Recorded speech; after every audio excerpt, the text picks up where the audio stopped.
बात करते हैं एम्फैटिक प्रोनाउन की। What is एम्फैटिक pronoun? एम्फैटिक का क्या मतलब होता है? एम्फैटिक का मतलब होता है दबाव देना, किसी चीज को प्रेशराइज करना या फिर किसी चीज को इंपॉर्टेंस देना। एक इंटरेस्टिंग चीज मैं आपको बताता हूं कि ये जो रिफ्लेक्सिव और एम्फैटिक प्रोनाउन होते हैं दोनों एक ही होते हैं, यानी कि दोनों में हम इन्हीं शब्दों का प्रयोग करते हैं। अगर ऐसे मैंने बोर्ड पे लिख दिया my self, your self, them self, तो आप ये नहीं पता लगा पाएंगे कि ये रिफ्लेक्सिव प्रोनाउन है कि एम्फैटिक प्रोनाउन है। इनका पता कब चलेगा? इनका पता तब चलेगा जब हम इन शब्दों को किसी सेंटेंस में अप्लाई करेंगे। तो आइए एग्जाम्पल देखते हैं, दोनों का एक एग्जाम्पल देखेंगे, रिफ्लेक्सिव का भी देखेंगे और एम्फैटिक का भी देखेंगे।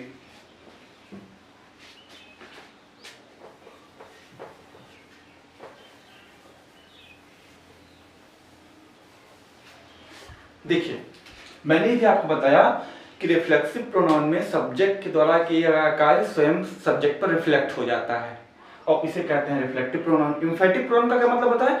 एम्फैटिक प्रोनाउन में जब हम सब्जेक्ट को ज्यादा इंपॉर्टेंस देते हैं या सब्जेक्ट को किसी तरीके से प्रेशराइज करते हैं तो वहां पे हमारा यही प्रोनाउन एम्फैटिक प्रोनाउन होता है। एग्जांपल देख लीजिए, जैसे he cut his finger himself, sorry, he cut his finger himself. यहां पे ही के द्वारा एक एक्शन लिया गया, एक कार्य किया गया। कौन सा कार्य किया गया? उंगली काटने का। उसने किसकी उंगली काटी? स्वयं की। तो सब्जेक्ट के द्वारा किया गया कार्य स्वयं सब्जेक्ट के ऊपर रिफ्लेक्ट कर रहा है और यहां पे जो हिमसेल्फ है ये हो गया आपका रिफ्लेक्सिव प्रोनाउन, है ना। एम्फैटिक प्रोनाउन देख लेते हैं। He himself went to market। देख लीजिए, दोनों में एक जगह हिमसेल्फ यहां यूज हुआ तो रिफ्लेक्सिव बन गया और यहां पे सब्जेक्ट के तुरंत बाद यूज हो रहा है तो ये क्या बन गया? एम्फैटिक। अब यहां पर इस वाले सेंटेंस में ये रिफ्लेक्शन ऑफ एक्शन नहीं बता रहा है बल्कि सब्जेक्ट को एम्फेसिस दे रहा है, सब्जेक्ट को इंपॉर्टेंस दे रहा है। आप लोग कभी कभी अपने सामान्य बोलचाल की भाषा में कहते हैं अरे मुझे स्वयं जाना पड़ा वहां पे, या मैंने ये क्वेश्चन स्वयं सॉल्व कर लिया, मैंने खुद सॉल्व कर लिया, मुझे किसी की जरूरत नहीं लगी। तो इसी प्रकार से वहां पे जब आपने कहा कि मैंने ये प्रश्न स्वयं सॉल्व किया तो आप अपने आप को एक तरह से इंपॉर्टेंस देना चाहते हैं ना कि हाँ मैं इंपॉर्टेंट हूं, मैंने एक अचीवमेंट पा ली है। तो उसी प्रकार से ये जो एम्फैटिक प्रोनाउन होता है ये सब्जेक्ट को क्या करता है? ये सब्जेक्ट को एम्फेसाइज कर देता है। क्या करता है?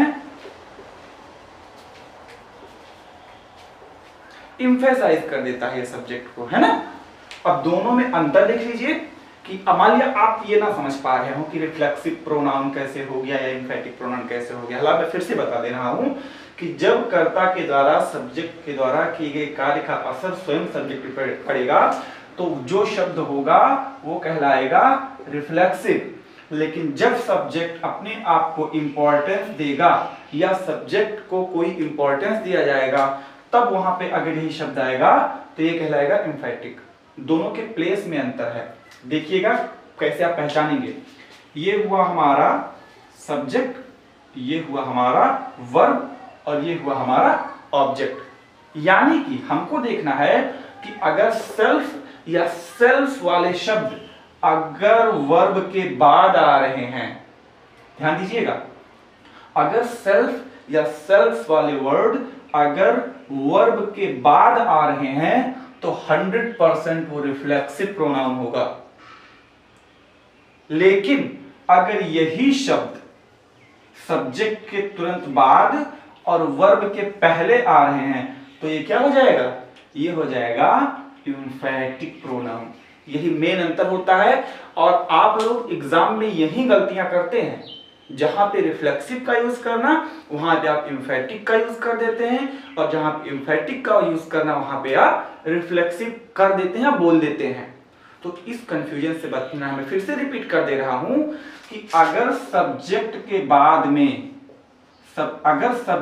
बाद में वर्ब आ रहा है और वर्ब के बाद में अगर सेल्फ वाले शब्द आ रहे हैं, जैसे हिमसेल्फ, हरसेल्फ, देमसेल्फ, इटसेल्फ, तो यहां पे जो सेल्फ वाला शब्द होगा ये आपका कहलाएगा रिफ्लेक्सिव। Got it? लेकिन अगर सब्जेक्ट आ रहा है और उसके तुरंत बाद अगर सेल्फ वाले शब्द आ रहे हैं और उसके बाद में फिर वर्ब आ रहा है, तब ये हो जाएगा आपका एम्फेटिक। ये इंपॉर्टेंट है, अगर आप नोट्स बना रहे हो या नोट्स बनाना चाहें तो इसको नोट कर लीजिए, हर जगह आप ये चीज नहीं पाएंगे। ठीक है, तो ये मेन अंतर हुआ आपका रिफ्लेक्सिव और एम्फेटिक में। इतनी चीज समझ में आ गई होगी आपको? अगर समझ में आ गई है तो अब हम आगे बढ़ते हैं। ठीक है, तो आगे बढ़ते हैं तो हम लोग पढ़ते हैं सबसे पहले इंट्रोगेटिव और रिलेटिव प्रोनाउन को।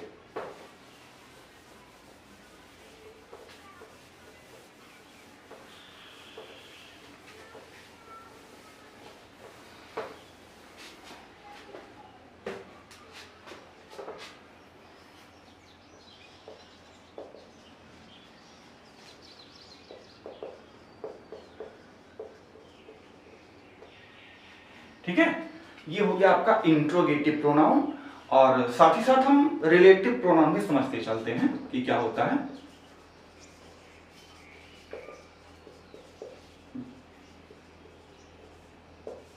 देखिए, इस वर्ड से आप लोग बहुत पहले से फैमिलियर होंगे। जब आपने इंग्लिश पढ़ना शुरू किया होगा, जब आप सेकेंड स्टैंडर्ड या थर्ड स्टैंडर्ड में होंगे, तभी आपको टाइप ऑफ सेंटेंस बताया जाता होगा। तो आपको बताया जाता होगा कि जो है सिंपल सेंटेंस होता है, इंट्रोगेटिव होता है ना, इस तरह के सेंटेंस बताए जाते होंगे। तो इंटेरोगेट माने क्या होता है? इंटेरोगेट माने होता है टू आस्क क्वेश्चन। क्या होता है? टू आस्क क्वेश्चन, प्रश्न पूछना या किसी चीज के बारे में जानकारी मांगना। और ये अभी मैंने आपको समझा ही दिया है। तो इंट्रोगेटिव प्रोनाउन क्या होते हैं? इंट्रोगेटिव प्रोनाउंस ऐसे प्रोनाउंस होते हैं जो किसी नाउन के बारे में कोई जानकारी मांगते हैं या किसी नाउन के बारे में प्रश्न पूछते हैं। और ये जो वर्ड होते हैं, जितने आपके WH वर्ड्स होते हैं, वो सारे के सारे आपके इंट्रोगेटिव प्रोनाउन होते हैं। अब फिर एक नया कंफ्यूजन आ जाता है कि WH वर्ड क्या होता है ना? अभी तक तो ठीक है, इंट्रोगेटिव था, प्रोनाउन था, रिफ्लेक्सिव था, एम्फेटिक था। ये नया प्रॉब्लम कहां से आ गया? WH वाला। WH का मतलब होता है ऐसे सभी words, what, whom, whose, where, when, है ना? तो यहां पे आप देखिए सब में WH कॉमन है। क्यों? तो इन्हीं क्वेश्चन वर्ड्स को हम क्या बोलते हैं? WH वर्ड्स बोलते हैं। और ये सारे के सारे वर्ड्स आपके इंट्रोगेटिव प्रोनाउन का काम करते हैं। ठीक है, एक चीज ध्यान दीजिएगा कि यहां पे छूट रहा है हु हमारा, है ना, बट जो हाउ होता है, हाउ, ये भी इंट्रोगेटिव वर्ड होता है। तो कहीं कहीं इसको लेकर कंफ्यूजन है, फिलहाल इसको इंट्रोगेटिव प्रोनाउन में नहीं रखते हैं, है ना। तो ये हमने देखा कि ये सारे के सारे जो वर्ड्स हैं, WH वर्ड्स हैं, ये सारे के सारे क्या हैं? इंट्रोगेटिव प्रोनाउन है। कैसे हैं? अभी मैंने आपको डेफिनेशन बताया कि इंट्रोगेटिव प्रोनाउन ऐसे प्रोनाउन होते हैं जिनसे किसी नाउन के बारे में क्वेश्चन पूछा जाता है या कोई जानकारी मांगी जाती है। सपोज दैट मैंने पूछ लिया, what is your name, what is your name. यहां पे मैं एक इंफॉर्मेशन आपसे मांग रहा हूं कि आपका नाम क्या है। I want to know about your name, about your residency, कि आप कहां रहते हैं, है ना। जैसे मैंने कहा where do you live, where do you live. दो क्वेश्चन मैंने आपसे पुट अप किया। जब आप इसका आंसर देंगे तो आप क्या कहेंगे कि my name is, suppose that आपका नाम है राम, तो आप कहेंगे माई नेम इज राम। अब यहां पे देखेंगे कि राम वर्ड को किस शब्द ने हटाया, किसने हटाया? व्हाट ने। या अगर मैं और सरल शब्दों में कहूं कि व्हाट की जगह पे कौन सा नया शब्द आया, तो आप क्या कहेंगे? राम आया। अब राम क्या है? राम एक नाउन है और किसी नाउन के बारे में जानकारी मांगी गई है इस सेंटेंस में, इसलिए क्या कहलाया? इंट्रोगेटिव नाउन कहलाया। दूसरा क्वेश्चन मैंने किया वेयर डू यू लिव, आप कहां रहते हैं, ठीक है? तो वेयर के जगह पे आप किसी प्लेस का ही तो नाम रखेंगे, क्यों? जैसे मान लिया कहा लखनऊ, तो आप कहेंगे कि आई लिव इन लखनऊ, मैं लखनऊ रहता हूं या मैं लखनऊ में रहती हूं। तो यहां पे व्हाट की जगह पे राम का यूज हुआ और है की जगह पे इसका यूज हुआ लखनऊ का। तो देखिए दोनों नाउन है ना, तो नाउन के बारे में इंफॉर्मेशन मांगी गई है और इसीलिए इनको क्या बोलते हैं? इंट्रोगेटिव प्रोनाउन बोलते हैं। इनका सेंटेंस स्ट्रक्चर जान लेना जरूरी है, इसलिए क्योंकि अभी यही शब्द, ये जितने भी शब्द आपके आए हैं यहाँ पे, यही के ही शब्द आपके रिलेटिव प्रोनाउन में भी आएंगे, रिलेटिव प्रोनाउन में भी, है ना? तो यही शब्द एक बार इंट्रोगेटिव का काम करेगा और फिर ही रिलेटिव का काम करने लगेगा। तो इनके सेंटेंस स्ट्रक्चर को जान लेना जरूरी हो जाता है। जैसे देखेंगे यहाँ पे कि यहाँ पे सेंटेंस हमारा व्हाट से शुरू हो रहा है और यहाँ पे वेयर से, यानी कि सेंटेंस जो शुरू हो रहा है हमारा, ये किसी इंट्रोगेटिव वर्ड से शुरू हो रहा है। क्यों? तो जो सेंटेंस स्ट्रक्चर बना वो बना interrogative word plus helping verb, फिर प्लस आपके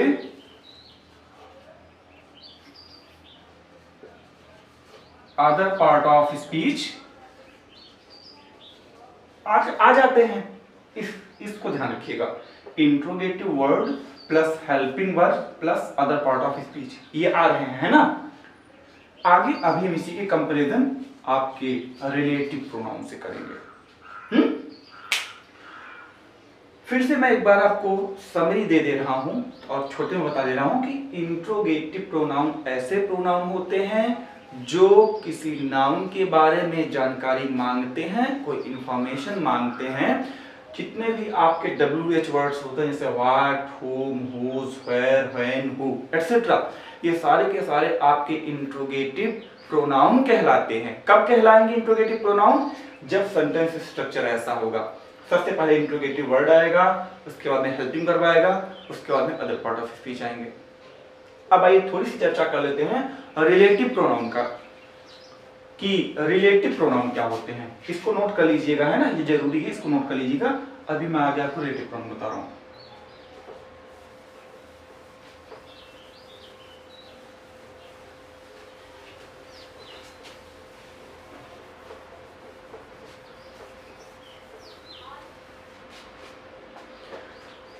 सारे वर्ड्स को मैं फिर से लिख दे रहा हूं।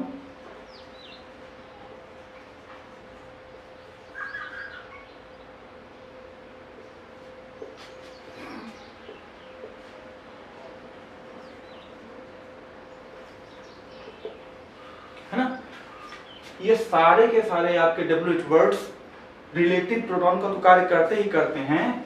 एक नया शब्द आ जाता है रिलेटिव प्रोनाउन में, दैट, यानी इन सबको आप ऐड कर दो और इन सबके साथ साथ आप दैट को ऐड कर दो, तो ये सारे के सारे रिलेटिव प्रोनाउन बन जाते हैं। अब चूंकि सबसे पहले शब्द को समझ लेते हैं। रिलेट करना माने क्या होता है? रिलेट करना माने होता है जोड़ना, सिंपल सी बात है, संबंध बताना या जोड़ना। आप बोलो ना रिलेशन, रिलेटिव, तो रिलेट का मतलब क्या हो जाता है? हो जाता है जोड़ना। जहां पर इंट्रोगेटिव सेंटेंस में ये आपके WH वर्ड सेंटेंस में पहले आते थे, वहीं पर रिलेटिव प्रोनाउन जब होगा तो ये हमेशा सेंटेंस के बीच में आएगा, ठीक है? और उसको जानने से पहले हम इसका डेफिनेशन भी जान लेते हैं कि रिलेटिव प्रोनाउन ऐसे प्रोनाउन होते हैं जो अपने एंटीसेडेंट के साथ आते हैं।